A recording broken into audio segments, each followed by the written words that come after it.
Magandang araw mga bata! Ako si Ma'am Regine, ang teacher mo sa math. Today we will be learning about geometrical constructions.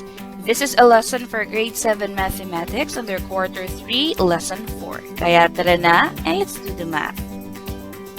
These are human sketches. Pinapakita dito yung proseso kung paano siyang nabubuo. Nagsimula tayo sa plain lamang, halos blank figure. Yung pangalawa ay nabubuo na yung kanyang mga parts of the face, unti-unti na itong nabubuo. Hanggang sa nagiging mas definite na yung kanyang eyes, nagkakaroon na ng structure yung bawat parte ng kanyang muka. And then finally, ibuo na yung ating sketch ng human face. Very detailed na yung kada parte ng kanyang mukha. Here are some questions. Based on the sketches, how can you describe the lines or the segments used to sketch a face? So, kung mapapansin natin, sa bawat stage ng ating pagsisketch nitong human face, meron tayong mga certain lines or segments na ginamit. So, itong mga lines na to, yung isa nakatayo, tapos may dalawa na nakapahalang naman. Meron tayong isang line na vertical at meron tayong dalawang line na horizontal yung kanyang pwesto. What is the purpose of those lines? So these lines serve as markers para maging symmetric yung kanyang pagdodrawing ng human face. Kung mapapansin natin, ito yung ating marker para maging pantay yung ating pagdodrawing. Meron lamang specific area kung nasaan dapat yung specific na parte ng mukha, hindi siya lalagpas. Where do you think can you apply these skills in constructing human face sketches? In the early times, nung wala pang mga gadgets, wala pang camera na naiimbento para kumuha ng pictures ng mga tao digitally, ang mga artists ang gumuguhit ng mga human face sketches ng mga tao. Kaya tayo nagkakaroon ng idea kung ano ang itsura ng mga emperors way before, yung mga ibang scientists at mga prominent na tao way back nung bago pa nagkaroon ng camera. Yun ay dahil meron tayong mga artists na gumuguhit ng kanilang sketches. So in the modern times, meron pa rin tayong mga artists na gumuguhit ng human face sketches. Although meron na tayong mga cameras para makakuha ng picture, may iba na gusto pa rin na yung kanilang mga mukha ay nakasketch. Usually, mga charcoal drawing. Babayad tayo talaga sa mga artists para sa kanilang art na ganito. Aside from that, ang mga human face sketches ay ginagamit din natin actually for police sketch. Ito yung tinatawag natin na facial composite. Ito ay yung kapag wala tayong available na litrato ng suspect at kinikilala natin kung sino yung suspect. Sa mga crimes na merong witness, nakita nila yung suspect, dinedescribe nila, yung ayon sa pagkakatanda nila, yung mukha noong suspect. At yung artist, ini-sketch niya yun base doon sa pagkakadescribe ng witness. At yun yung gagamitin na facial composite ng suspect. And those are the example wherein we can apply these skills in constructing human face sketches. Here are the tools for geometrical constructions. We have two. Meron tayong straightedge. Straightedge is a tool to draw lines, segments, and rays. A compass, on the other hand, is a tool used to construct angles in circles. So, ito yung ating compass. Ito naman yung ating ruler. This is an example of a straightedge. Looking closer, this is how a compass looks like. Para siyang angle. Itong kanyang joint niya ay screwed siya by a metal. So, nagagalaw natin itong dalawang part niya na ito. Yung isang part, itong pointy tip niya ay metal. Ito yung attached sa papel para hindi gumalaw. Yung kabila naman, may pencil na ina-attach dito. Attach na pencil dito used to mark yung kanyang ikinoconstruct na angles in circles. So, ito naman ay yung straight edge and a ruler. What's the difference? Ang ruler ay example ng straight edge. Straight edge, isa siyang metal na wala siyang grids. Plain metal lamang siya. At yung ruler naman, meron siyang mga grids, meaning meron siyang measurement. Meron siyang measurement for millimeters, meron for centimeter, and even for inch. Yung straight edge, wala. As in, plain, straight tool lamang siya. Kaya naman gagamitin natin itong dalawang tools na ito, compass and straightedge or ruler, para sa geometrical constructions. How to bisect a segment? Construct the bisector of line JK. When we say bisector, ito yung naghahati. So in this case, naghahati siya ng line JK. Let's look at the example. Kung ito yung ating line JK, at meron tayong point sa gitna, which is point M. Point M is actually the midpoint. Midpoint, ito yung ating bisector. A midpoint divides a segment into two congruent segments. So therefore, itong segment natin na JK, nahati siya into two. Dalawa na siya, magiging JM at saka MK. And these two segments na nahati from one single segment, they are congruent. And when we say congruent, it means that the measurement is the same. So in this illustration, point M is the midpoint of line JK. Point M is the midpoint, it is the bisector of line JK. Kaya naman, line JM is congruent to line MK. This is the sign for congruent, equal sign, tapos meron siyang parang wavy na part doon sa taas. It is read as congruent to. Kaya naman, line JM is congruent to line MK. Ibig sabihin, kung magbibigay tayo ng sukat, ang line JK sa kabuuan ay 6 cm. Kung meron tayong midpoint or bisector sa gitna nila, mahahati siya, magiging dalawang segment na siya. Line JM is 3 cm and then line MK is 3 cm as well dahil congruent segment sila. They have the same measurement. So how do we bisect the segment? These are the procedures. Step 1, set up your compass such that the tips cover slightly more than half the length of one endpoint and then draw an arc as shown. Ito yung ating example. This is the line JK. Ipwesto muna natin yung compass natin. Itong part na ito ay yung metal tip niya at ito naman yung may pencil. Ipwesto natin siya dito sa may point J, wherein yung compass niya ay dapat more than half. Para pag ating ipinlace doon sa line na ito, more than half yung kanyang masasakop na mamarkahan ng pencil. So ito na yon, nung tayo ay nag-mark na ng ating pencil, kung mapapansin natin, more than half yung nasakop natin, hindi yung gitna niya. Step 2, repeat the same procedure from step 1 on the other endpoint. So, step 2 na tayo. Ito yung ating last kanina. Nakapag-drawing tayo ng arc. Dito naman tayo ngayon sa point K. Repeating the same procedure, yung kanyang pointy tip ay nasa point K. Ito yung sa pencil. Ipepwesto ulit natin itong compass wherein dapat kalahati nung line yung ating masasakop. And then, we'll have to draw the arc. So, ganyan yung ating magiging itsura for step 2. Step 3, connect the points of intersection of the two arcs and name both points. So, ito yung ating last na na-construct kanina from step 2. Meron na tayong two arcs. And yung two arcs na ito ay may point of intersection. Ibig sabihin, nagbi-meet silang dalawa. Meron sa taas at meron sa baba. Let's make these points definite and then connect them. And then, naming these points, yung ating first point, yung nasa taas, this is point L, at yung ating second point na nasa baba ay point N. Step 4, name the point of intersection of the two segments. So, ito yung ating last na nagawa kanina. Ito yung point of intersection ng arc. Itong dalawang ito. Point of intersection of the arc. Yung point of intersection ng two segments, ito namang nasa gitna. Kasi ito na yung segment. Yung point of intersection niya, yung nasa gitna. Naming it, we'll call it point M. And therefore, point M is the midpoint of line JK. So, ganun natin kung paano ibabisect ang isang segment. Next, how to bisect an angle. Construct the angle bisector of angle E. So, ang angle bisector naman ay tagahati. Nagahati ito into two congruent parts ng isang angle. So, if we have here angle E, ang pangalan ng angle na ito ay E, yung vertex niya ay specifically E. Name two points dito sa angle na ito. Yung una ay point P, at yung pangalawa ay point T. So aside from angle E, ito na ay si angle PET. Dahil atin nang in-identify yung kanyang 2 point. So si angle PET na siya.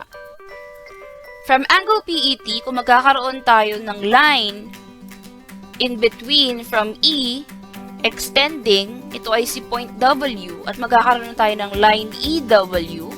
Line EW here serves as the angle bisector.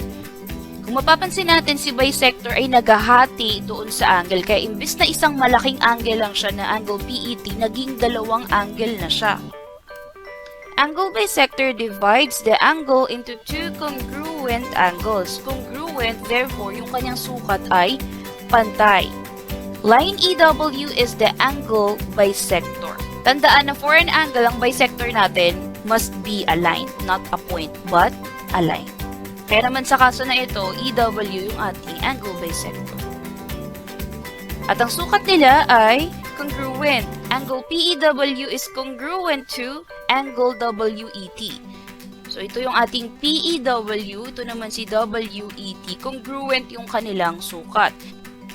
Kung magbibigay tayo ng measurement, for example, si angle PET ay 60 degrees. Since meron tayong angle bisector sa gitna nila at nahati siya into 2 congruent angles, angle PEW must be 30 degrees and then angle WET is 30 degrees as well. Dahil pareho yung kanyang sukat, congruent sila. So how do we bisect an angle? These are the procedures. Step 1, place the tip of the compass at the vertex, then draw an arc intersecting the sides of the angle and name the points of intersection. For example, ito yung ating angle E. Ipwesto natin yung compass natin in such a way na yung pointy tip ay nandito sa point E at yung part naman na merong pencil ay nandito sa unang line natin, dito sa may line na nasa taas na nakatayo at hindi yung nakahigang line. Next, let's draw an arc para magkaroon tayo ng points of intersection doon sa dalawang line. So from here, gawa ka ng arc, papunta rito sa baba. So, meron na tayong arc at meron tayong points of intersection for the 2 lines. Gawin nating definite yung ating 2 points and let's name them. Yung ating unang point ay name natin as point P at yung ating pangalawang point, let's name it point T. Step 2, at point P, set up the compass slightly wider than half the arc PT. Then draw an arc as shown. Ito yung ating last construction from step 1. Meron tayong dalawang points P and T, at ito naman yung ating arc PT. Arc ito at hindi ito line. Set up natin yung compass wherein yung kanyang pointy tip ay nandito sa may point P. At yung part na may pencil ay nandito naman sa kabila. Set up natin siya wherein kapag tayo ay nagdrawing ng arc, more than half nung arc PT yung ating masusulatan or yung mako-cover natin. So, ganyan. Kung ito yung arc PT, more than half yung na-cover natin at hindi yung kanyang saktong gitna. Half lamang niya.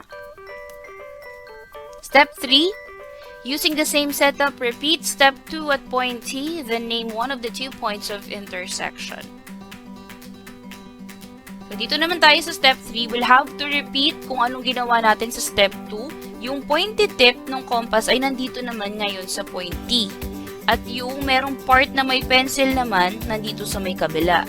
So, from here, meron tayong arc na nagawa sa gitna ng point PT. Gagawin lang din natin yung same setup na yun dito. So, dapat nakapwesto yung ating compass na more than half dito sa arc PT. And then, draw an arc. Once you're able to draw an arc, magkakaroon na siya ng points of intersection, dalawa, sa taas at saka sa baba. Gawin nating mas definite iyon. Meron tayong 2 points of intersection ng ating arc. Pero ang kailangan lamang natin dyan ay isa lang. You can name whichever, isa lamang. Iwan natin yung sa taas, pabayaan na muna natin yung sa baba. And then name this point of intersection. We'll name it as point W. Pwede mo ring piliin yung nasa baba, wala namang problema, so long as isa lamang yung gagamitin mo sa kanila.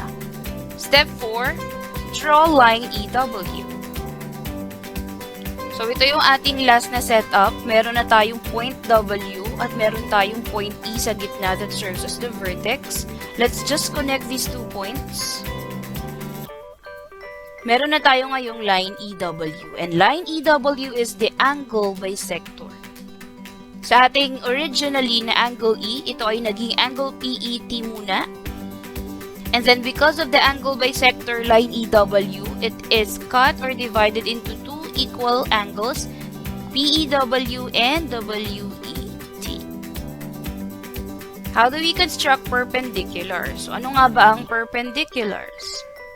So, this is an example of perpendicular lines. Meron tayong line JK at meron din tayong line LN. Silang dalawang line ay perpendicular to each other. When lines are perpendicular, these lines intersect.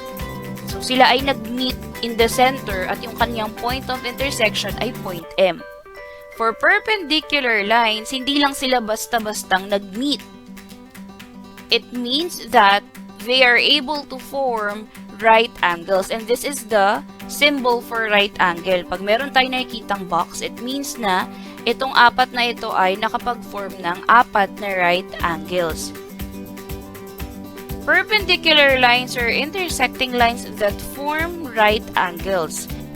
Tandaan mga bata, any two lines can intersect. However, only perpendicular lines form right angles. So kung meron tayong two lines, JK and LN, at hindi naman sila nakapag-produce ng right angle, nag-intersect lang sila, intersecting lines lang sila. But if they intersect, and if they are able to produce right angles, nakapag-form sila ng right angles, then they are perpendicular lines. In this illustration, lines JK and LN are perpendicular to each other. Writing it using symbol, ito yung ating symbol for perpendicular line. We read this, it is read as is perpendicular to. It means that line JK is perpendicular to line LN. Both of them intersect. They have an intersecting point, point M, and they are able to form right angles. Paano nga ba tayong nagko-construct ng perpendiculars or perpendicular lines? So we'll have to use the step 4 from bisecting a segment. Ito yung ating last step from bisecting a segment wherein tayo ay nakapag-form ng midpoint niya, intersection ng J and K, ganun din yung L and N.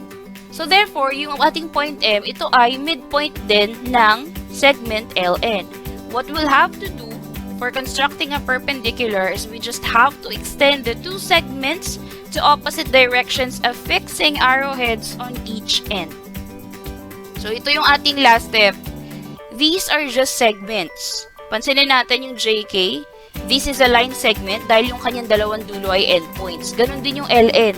Yung dalawang dulo ay endpoints. Para maging perpendicular line ito, dapat ang line ng dulo niya ay arrowheads because lines are extended infinitely. So instead of endpoints, dapat maging arrowhead yung dulo. So gawin natin yung kanyang dulo ng J and K ay dapat may arrowhead. Emphasize lang natin yung dalawang points, J and K. At yung midpoint niya ay point M. Ganon din yung gagawin natin for segment LN. So, pansinin natin yung difference from segment yung LN, naging arrowhead na yung kanyang dulo. Emphasize lang natin yung dalawang points, L and N. So, instead of being segments, naging lines na silang dalawa. Therefore, line JK and line LN are perpendicular to each other. Meron silang midpoint and they're able to produce right angles. Aside from perpendiculars, we'll also have to construct parallels or parallel lines. If we have here line CE and another line PT, both of these lines are parallel lines. And when we say parallel lines, these are lines that do not intersect. Ito ay na-discuss na natin sa ating lesson 3 wherein there are angles formed when a parallel line is cut by a transversal. In this illustration, line PT and line CE are parallel to each other. They are parallel lines. In symbol, ito yung symbol ng parallelism, ng parallel. it is read as is parallel to two lines that are next to each other. If we read this, line PT is parallel to line CE. Paano nga ba tayo nagko-construct ng parallels or parallel lines? Step 1, add a point near point P, then draw another line intersecting the given line and the point, and then name the line. Magsisimula tayo sa line PT, wherein nakikita natin na ito yung point P, at ito naman yung ating point T. Una natin gagawin ay, let's add a point near point P. So, itong point na to ay papangalanan natin as point A. And then, we'll have to draw a line intersecting the point. So, itong line na to ay gagawin natin siya intersecting point A. And then, we will have to name this line, line K. Step 2, at point A, set of the compass to draw an arc intersecting lines K and PT at 2 points respectively. So, ito yung ating last na construction from step 1. Ipwesto natin yung compass wherein yung kanyang pointy tip ay nasa point A at yung parte na meron namang pencil ay nandoon sa line K. Any point in line K.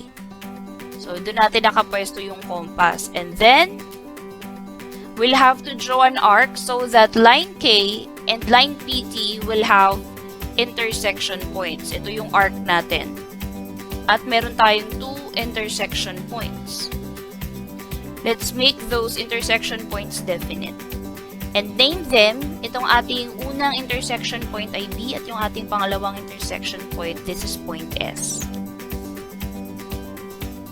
Step 3, using the same setup, draw an arc at a new point on line K, then name the point of intersection. Ito na yung ating last na construction from step 2. Yung ating compass, isi-set up natin siya wherein yung ating pointy tip ay nandito malapit sa point B. Iusog lang natin ng kaunti. Ito yung ating pointy tip. At yung ating part naman na may pencil, dito siya sa may kabila pa. Yung sukat nito mga bata yung sa compass, kung gaano siya kaluwag dito, dapat ganun din yung sukat nung tayo ay nagsukat nitong point A to B. Ganun din. So, iusog lang natin siya. Pag nakapesto na yung ating compass na ganyan, yung ating first point na malapit sa point B, let's name it as point C. At yung isa pa nating point naman ay, let's name it as point D.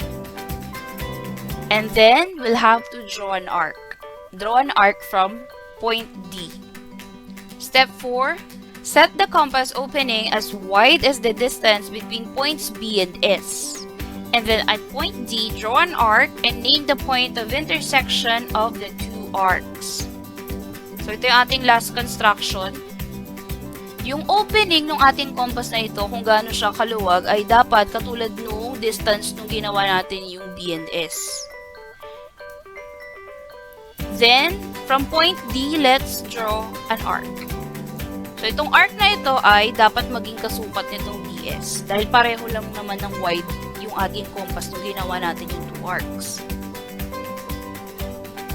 Next, gawa tayo ng isang arc from this point. So, kung mapapansin natin, pagtapos natin mag-drawing ng isa pang arc dito, makakaroon tayo ng point of intersection and we'll have to name it as point E. Step 5, draw a line passing through points C and E. Therefore, kung ito yung ating last construction, pansinin natin na yung point E ay kapantay noong point C. We'll have to draw a line passing them at ito na yung ating parallel line. So, this is the line PT and this is the line CE. Lines PT and CE are parallel to each other. They are parallel lines. So, ganito kung paano tayo mag-construct ng parallels. And that's it for our video for today mga bata. Please subscribe to my YouTube channel, ang Teacher Mo sa Math, for more grade 7 mathematics content. Turn on the notification bell para updated kayo kapag may bago na tayong lesson na i-upload. You can also comment. Feel free to comment and share your opinions and ideas. You can also ask some questions. At syempre, don't forget to like and share this video para mas marami pa akong mga tulad mong grade 7 na bata ang maabot at maturuan. Dahil ako si Ma'am Regine, ang teacher mo sa math.